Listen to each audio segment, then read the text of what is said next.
Emily Parker never planned to return to Maple Ridge with a secret that felt bigger than the town itself, yet there she was, standing at the edge of her childhood home, pregnant, exhausted, and full of questions she did not dare to say aloud. The pregnancy had been a surprise, and although babies were meant to bring joy, her situation twisted joy into anxiety, because she did not know how to name what was happening inside her heart or inside her life, and the uncertainty made her feel older than she was. Maple Ridge was a small, calm place outside Seattle, surrounded by tall pine trees, warm coffee shops, and neighbors who loved to watch everything without ever admitting it, and in that place every event became a headline in whispers, especially when it involved someone like Emily, who had left years ago full of dreams and returned looking as if those dreams had broken somewhere along the way. She had been married to David for 4 years, a man who looked like patience made human, with a slow smile, gentle confidence, and the kind of steady way of loving that most people said they wanted, yet few could understand fully. And while Emily loved that steadiness, she had also struggled with feeling unseen in a life that moved too predictably. As if her heartbeat was always one step faster than her marriage, things began to change months earlier, when her mother called her and asked her to come home for a while, saying she missed her and needed her, and Emily, tired from stress and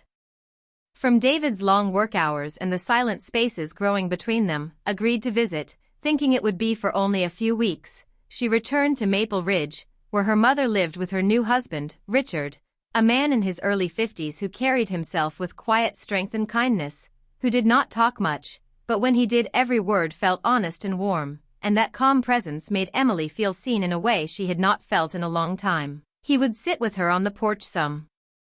evenings while her mother cooked or chatted with neighbors, and they talked about books, music, and life, never about love, never about longing, never about anything that would cross the line. Yet lines in life had a strange way of shifting without anyone realizing it. And one day Emily noticed that she looked forward to those porch talks more than she expected, because Richard listened to her not as a daughter of his wife, and not as someone young and unsure, but as a person with her own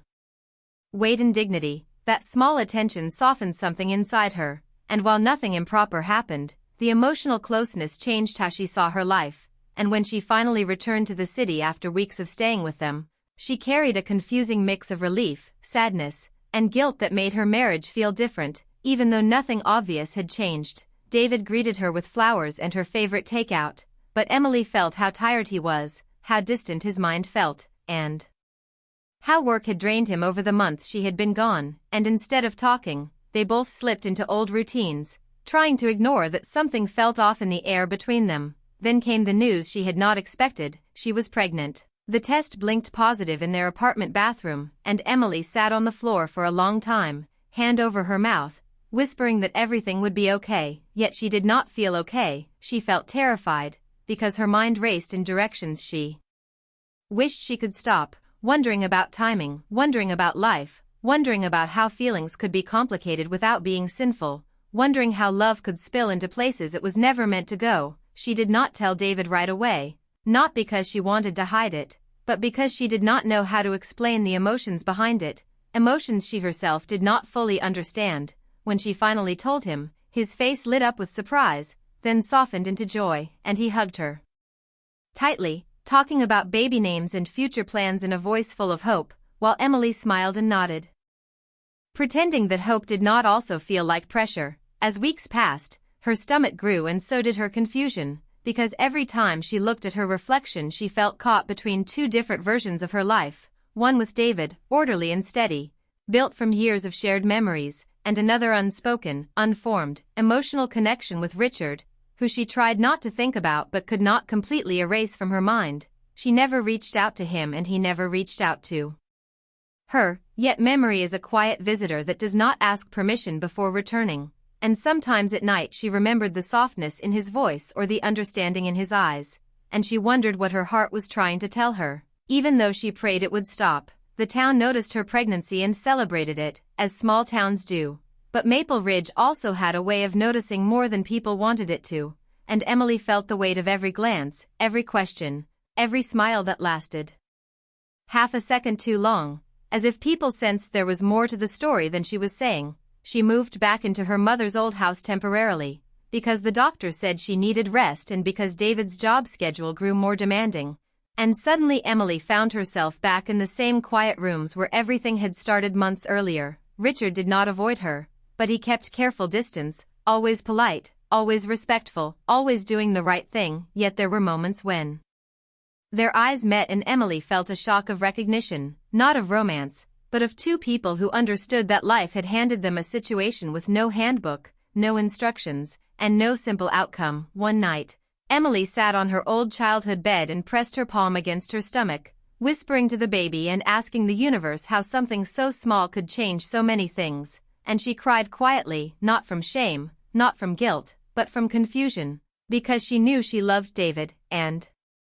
she also knew she had felt something real with Richard, even though it lived only in unspoken air. By the time winter approached, Emily realized that the real fear was not the whispers, nor the pregnancy, nor even the uncertain paternity, but the possibility that the child could break the fragile balance of the two people who had cared for her in such different ways. And that fear made her return to the city with David, where she tried to rebuild life again. Yet even there, life refused to slow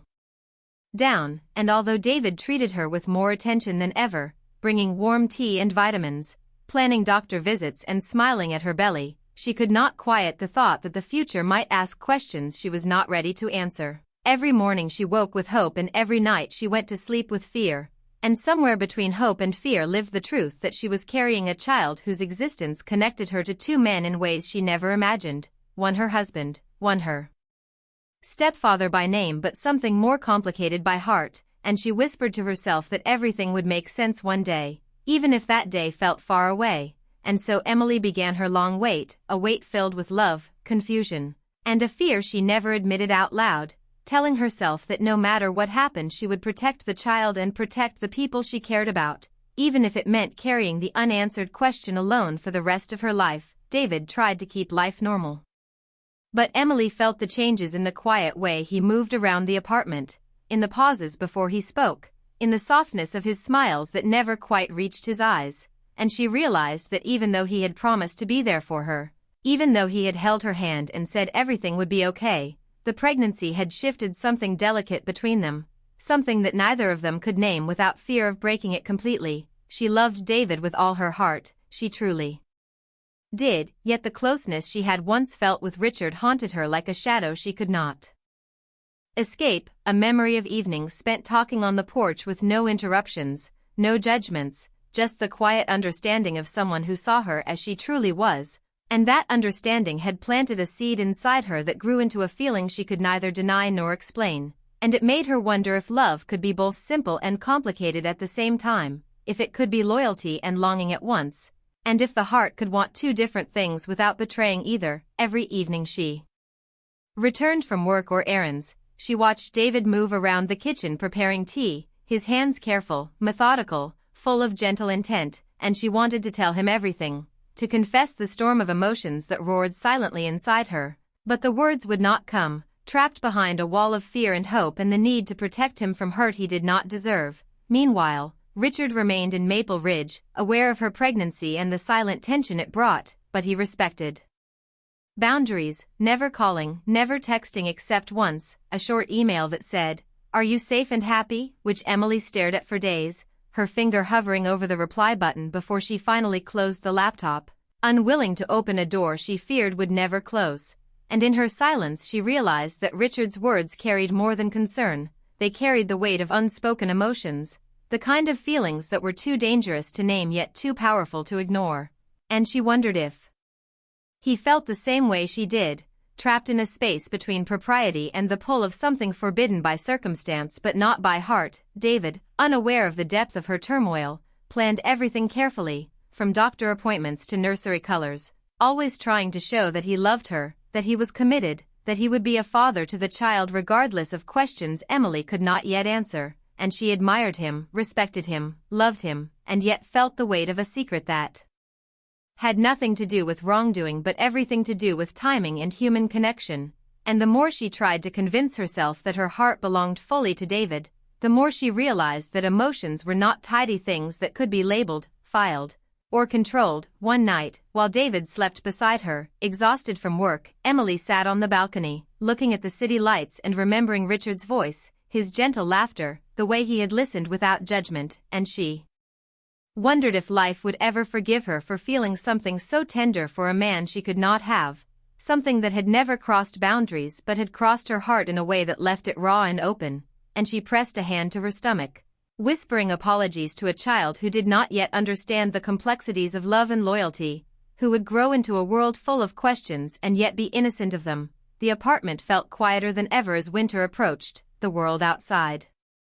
blanketed in snow, the streets empty, the wind cold, and inside Emily felt warmth from David's love but also the ache of longing that no one could see, no one could touch, and the tension in her chest grew with every passing day as the child moved inside her. A living reminder of the mysteries of timing, of human connection, of hearts that can beat for more than one person at once without shame. David, sensitive as he was, noticed some changes, a hesitation in her eyes, a pause when she smiled, a sigh she tried to hide, and he asked gently if she was okay, and Emily would nod, say she was fine, even as her heart screamed in confusion, because she could not betray Richard, could not admit the emotional closeness that had left traces inside her soul, and she feared that telling David would change everything, possibly even the child's future, and yet keeping it all locked away made her feel both protective and trapped at once. At work, Emily threw herself into her projects, needing distraction, needing space to breathe outside the pressure of love and secrecy, and her colleagues noticed she was quieter, more thoughtful, sometimes smiling at invisible jokes, sometimes staring out of the window lost in thought, and she worried that people would start asking questions she could not answer, that the small town's gossip from Maple Ridge would follow her into the city, but the truth was that even distance could not erase Richard's presence in her mind, could not erase the feeling that some things had shifted permanently in her heart. Nights became the hardest when David slept peacefully beside her, and she was awake, tracing the baby's movements with trembling hands, wondering how one child could carry so much weight, so many unanswered questions, so much possibility and fear all at once, and she realized that every kick, every flutter, every sign of life inside her was a reminder of love, responsibility, and the mysteries of timing. The way life can ask questions without giving answers, the way hearts can beat for more than one person without ever intending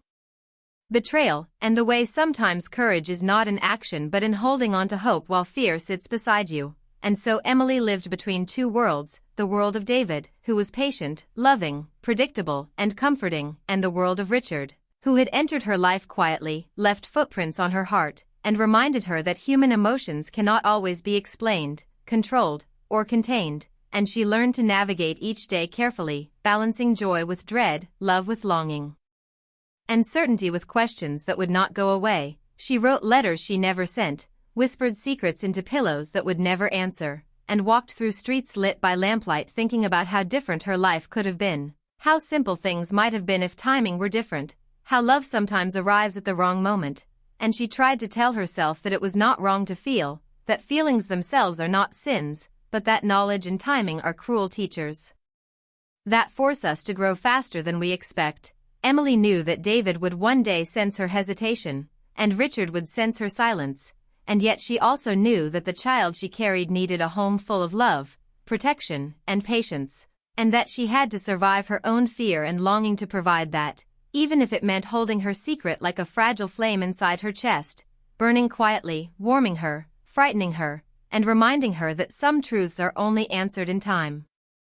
that some hearts carry weight silently, and that love is not always easy, fair, or clear, and sometimes the most courageous act is to wake up every morning and choose to love fully even when the future is uncertain, and even when the past still whispers in every quiet moment, telling her that human emotions are never simple, and that sometimes hope itself is the only thing that can keep us moving forward. Autumn came quickly, painting the city streets in gold and red, and Emily found herself caught between the calm, steady love of David and the quiet, unspoken pull she still felt toward Richard, a tension that grew heavier with each passing day, making her mornings feel fragile and her nights endless, because every time she saw David caring for her, every time he gently brushed her hair back or asked if she had eaten, she felt both grateful and guilty, wondering how her heart could contain both devotion and longing at the same time, and though she told herself it was simply the stress in the hormones, she could not shake the memories of Richard's voice, his quiet laughter, and the way he had once made her feel entirely seen without judgment, a feeling she had never wanted to replace but could not simply ignore. And now the baby's movements inside her were constant reminders of the life she had created and the questions she could not answer, because though she loved David and wanted him as the father of her child, a small part of her feared that the child's resemblance, the gentle curve of a cheek, the shape of a tiny hand, could reveal a truth she was not ready to face. Emily spent her days in a careful routine, visiting the doctor, working from home, meeting friends for coffee, smiling and laughing when needed, but always with an undercurrent of tension, a heartbeat of fear that pulsed whenever she thought about the future, wondering what would happen if the truth came out, if questions were asked, or if the child somehow reflected more of Richard than David, though she knew that love, patience, and nurture could shape any life more than biology ever could. Meanwhile, David noticed her distant moments, the way she sometimes stared out of the window at nothing, and he tried to reach her without forcing the truth, offering small gestures of reassurance, like leaving a warm blanket over her shoulders, brewing her favorite tea, and whispering gently that everything would be okay, all of which made her heart ache in both gratitude and sorrow, because she knew she was holding something inside her that even David's love could not fully touch, a secret so delicate that even speaking it might shatter the careful world they had built. Richard, still in Maple Ridge, checked in only once, leaving a brief email that simply asked if she was safe and happy, a message so short and simple that it could have been casual, but Emily read between the lines, recognizing the care, the lingering warmth, and the shared understanding that had grown months earlier, a connection neither of them could name but both could feel, and she knew that replying might risk stirring something neither of them was ready to face, so she left it unanswered, letting silence hold the weight of unspoken emotions, a silence that became heavier each day as her belly grew rounder and the baby became more active, a living reminder that life does not pause for confusion, that it continues regardless of fear, guilt, or longing. As the weeks passed, Emily felt the strain of her internal conflict more acutely, noticing how her emotions fluctuated between joy and anxiety, love and longing, gratitude and fear, and she realized that this duality had become part of her existence, shaping her interactions, coloring her dreams, and making each decision a careful calculation, whether it was choosing what to eat, what to say, or how to respond to David's thoughtful questions, all the while knowing that the truth, whenever it came, could change everything, not only for herself but for the two men who cared for her in different ways and for the child she carried, who would inherit not just their features but the consequences of timing, choice, and love. One evening, after David left for a late meeting, Emily found herself standing on the balcony, the crisp autumn air brushing her cheeks, thinking of Richard, remembering his words about love appearing at the wrong time, and how sometimes the heart cannot choose the moments it feels most alive, and she whispered to herself, feeling tears slip down her cheeks, that she wished things were simpler, that she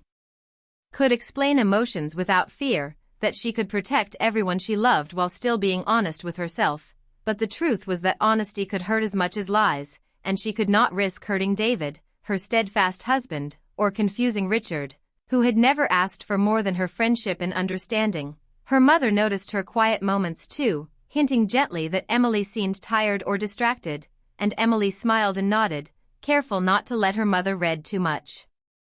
into her silences, because she knew that love and loyalty were complicated and that even a mother could only understand so much without asking questions that might shatter Emily's careful balance. As Halloween approached and the city buzzed with decorations and excitement, Emily decorated the apartment slowly, mindful of every detail, trying to create joy and normalcy, but each pumpkin, each candle, each gentle decoration reminded her of the child she carried and the questions she could not yet answer, the resemblance she would not know, the future she could not control, and she realized that the small, beautiful things in life could carry the weight of both hope and fear simultaneously, shaping her days with tenderness and tension intertwined. She spent hours reading to herself about parenting, child development, and emotional intelligence, preparing for a future that felt both terrifying and wonderful, a future where love could heal, but truth could challenge even the strongest bonds, and she imagined David holding their baby, his hands gentle, his smile soft, and she allowed herself moments of warmth and joy, yet immediately followed by a pang of fear when she imagined Richard's potential presence in her thoughts, in her memories, in her heart, a shadow that she could neither remove nor embrace fully. A reminder that human emotions are never simple, never contained, and often arrive at inconvenient times, demanding acknowledgement and careful navigation. She wrote in her journal at night, filling pages with questions she could not speak aloud. Reflections on love, loyalty, and longing, letters that she never planned to send to either David or Richard, words that allowed her heart to breathe even as reality pressed heavily around her. And she discovered that writing was her only sanctuary, a place where she could sort the chaos of her emotions, a place where she could remind herself that love was not about ownership, but about care, presence, and patience, and that even the most complicated feelings could be held gently, like fragile glass, without breaking, if handled with honesty and courage. As the days shortened and the chill of autumn deepened, Emily felt the rhythm of life accelerating, the baby kicking more frequently, the anticipation of motherhood growing stronger. And yet the uncertainty of her emotions remained, making her feel like she was walking a tightrope over a foggy canyon, where each step required balance, awareness, and trust, and she understood that this was the path she had to take. Because fear could not dictate her life, and love, in all its forms, demanded both courage and surrender. David remained patient, thoughtful, and attentive, never pushing for confessions he could not understand, always choosing to love her through actions, small gestures, and quiet support. And Emily admired him endlessly, knowing that his love was real, unwavering, and selfless, even as her own heart battled the unspoken memory of Richard, the man whose kindness, empathy, and gentle presence had left a mark she could not erase, and she wondered if human hearts were capable of such complexity, holding devotion and desire, loyalty and longing, in parallel without collapse. And she realized that life often forced people into moral and emotional dilemmas that could not be solved by rules alone, only by patience, introspection, and time. One night, as she rocked herself gently in the chair beside her growing belly, Emily thought about the future she wanted for her child, a future filled with love, safety, and understanding, and she silently prayed that her choices, her patience, and her careful holding of secrets would protect the family she was building, even if the truth remained unanswered for now, because some things, she knew, could only unfold in time. Some questions could only be answered by the child's presence, and some hearts, including her own, had to learn to wait with hope, courage, and grace, trusting that love, patience, and understanding could bridge even the most complicated gaps, that life, though messy and unpredictable, could still be beautiful, and that she could survive uncertainty, longing, and fear without losing herself or the family she was determined to protect, and that ultimately, the most courageous act was to love fully, even when the future remained unknown, even when the past whispered softly in the corners of memory, and even when the heart refused to provide simple answers, because love itself was the answer, the only guide through a life filled with questions, uncertainty, and quiet, unspoken hope. Winter finally arrived, bringing snow that blanketed the city in silence and reflection, and Emily Parker held her newborn son for the first time, a tiny life that carried all her fears, hopes, and unanswered questions, feeling both overwhelming love and an unshakable weight in her heart because even in the soft warmth of the hospital room, she could not stop thinking about the uncertainty that had shadowed her pregnancy, about whether this child was David's, her devoted husband who had been patient, attentive, and unwavering through every complication, or Richard's, her mother's husband, whose quiet understanding and gentle presence had once filled a space in her soul that she could not name, a presence that had left a mark she could not erase. And she realized that the world she had imagined when she first held a positive pregnancy test was nothing like the reality before her now, where love, responsibility, and truth collided in ways she had never prepared for. David was beside her, exhausted from the long hours of anticipation, holding her hand, his eyes soft but alert, as if trying to capture every detail of this first moment with his child, and Emily felt both comfort and fear in his gaze, comfort because of the stability and love he offered, and fear because she knew that every smile, every gentle word, every careful touch was a reminder of what was at stake, of what could be lost if the unanswered questions of paternity ever surfaced, and she silently prayed that her heart's secret would remain safe, that love could triumph over uncertainty, and that the child would grow surrounded by care and patience, regardless of biology. The baby slept peacefully in her arms, small fists curling and uncurling, tiny breaths soft but steady, and Emily marveled at how life could create such fragile perfection, so full of promise, and yet so dependent on human hearts that were capable of mistakes, longing, and love, all at the same time. And she whispered apologies and prayers to the child, promising protection, patience, and guidance. Even as fear of the unknown pounded quietly in her chest, she noticed how David gently rocked the baby, speaking softly, choosing every word with care, and she realized in that moment how deeply he loved, how much he wanted to be a father, how much he was willing to give without hesitation, and she felt a rush of gratitude and sadness, because she knew her love for him was real and strong, yet her heart still remembered Richard's presence, the conversations, the soft laughter, the understanding that had once felt like a lifeline in a time of loneliness, and she wondered if life always demanded such emotional complexity, asking people to hold devotion and longing together without breaking. Later that night, when the hospital quieted and only the soft hum of machines filled the air, David sat beside her, holding her hand, and spoke with a voice both steady and vulnerable, telling her he did not need to know whose child it was, that he would choose to love and care for the baby. Regardless, that what mattered most was her and their family together, and Emily felt tears burn her eyes, not from shame, not from guilt, but from the overwhelming realization that love could sometimes transcend certainty. That courage was found in choosing trust and devotion even when the answers were unclear, and that family could be defined by commitment, care, and patience rather than only biology. Emily looked down at her son, tracing his tiny features, noticing the blue of his eyes, the shape of his tiny nose, the delicate curve of his lips, and she felt the familiar pang of fear mixed with awe, the way the resemblance might hint at a truth she could not yet name, and she wondered if she would ever have the courage to face that truth openly, or if some questions were meant to remain unanswered until the child could live safely, loved by those who had chosen to protect him. In the following weeks, Emily and David settled into a routine at home, balancing exhaustion, feeding schedules, doctor visits, and the quiet joy of watching their child grow. And while David handled every